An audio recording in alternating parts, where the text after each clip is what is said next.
Nylon मांजाच्या विरोधात पुसद येथील tiger group आक्रमक, कारवाईसाठी दिले निवेदन। पुसद शहरात मकर संक्रांतीच्या निमित्ताने मोठ्या प्रमाणावर पतंगबाजी केली जाते।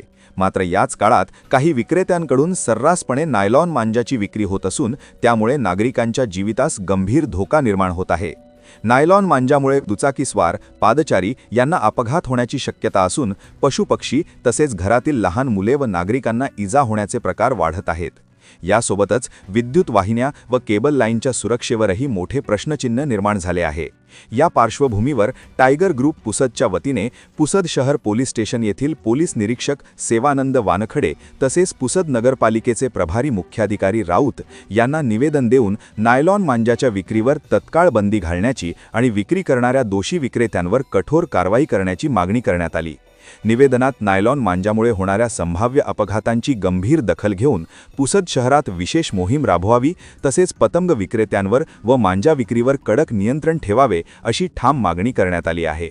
यावेळी टायगर ग्रुपचे पुसद जिल्हाध्यक्ष युवराज भीमराव कांबळे यांच्यासह बाळू ठाकूर, सुनील पवार, विष्णू शिकारे, सूरज ठाकूर, वीरेंद्र वाळस्कर, आशिष बुर्डे, राहुल कुरील, विजय कोरडे, बाळू भगत व आकाश पांडे आदी पदाधिकारी व कार्यकर्ते उपस्थित होते।